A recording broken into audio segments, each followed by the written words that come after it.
Vous savez, famille, nous les chrétiens, on est tellement parfois ingrats envers Dieu.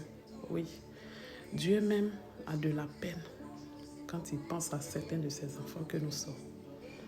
Dieu est attristé parce que vraiment, chaque jour, on attriste Dieu.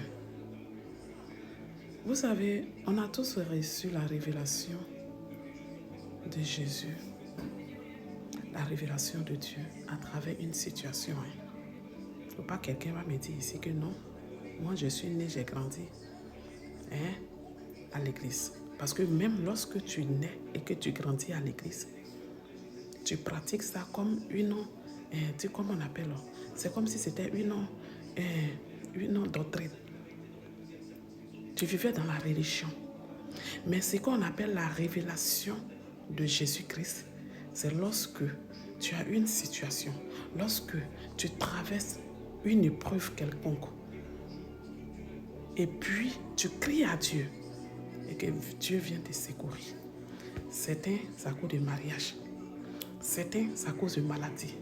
Certains, avec leur lourd diplôme, il n'y avait pas de travail.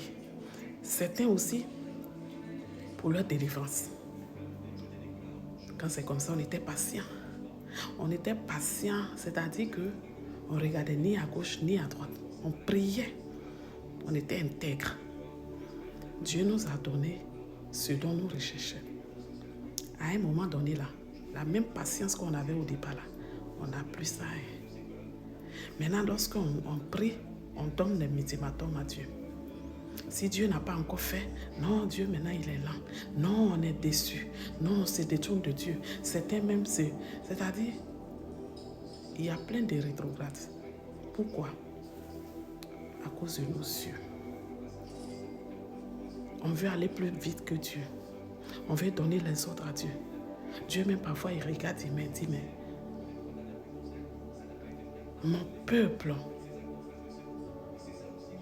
que devient mon peuple? Parce que nous suivons nos pensées.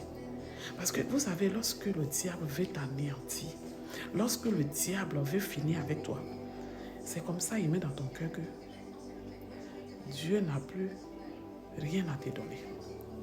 Dieu n'est plus pressé. Le diable, pour détruire quelqu'un, pour détruire surtout un enfant de Dieu, j'ai dit que c'est quel comportement tu commences à avoir comme ça là? Tu es sûr que tu es sur le droit chemin comme ça?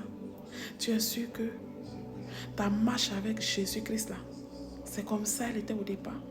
Tu es sûr que tu es au bon endroit? Tu es sûr qu'il n'y a pas quelque chose qui a changé dans ta façon de marcher avec Jésus-Christ? On ne va pas revoir nos façons de marcher avec lui. On ne va pas revoir nous. On ne va pas s'examiner un peu. On a beaucoup changé.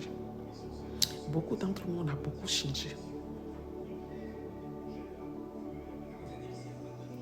On a beaucoup changé, sous prétexte qu'on n'a plus le temps. Mais le temps même qu'on dit on n'a pas là, ça appartient à qui? La Bible dit que le temps appartient à Dieu. Alors, si lui, il est pour toi, qui te poursuit?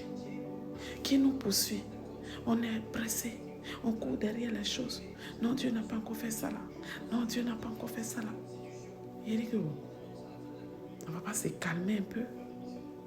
Calmons-nous. Calmons-nous.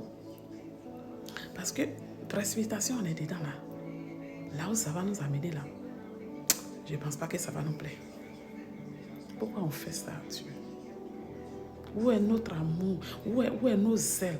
Où est notre fidélité? Où est nos loyautés? Où est nos reconnaissances envers notre Dieu, envers notre Créateur?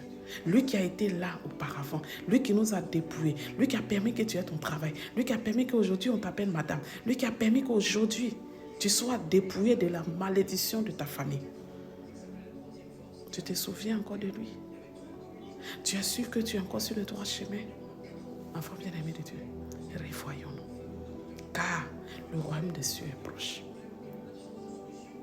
Au nom de Jésus. Amen.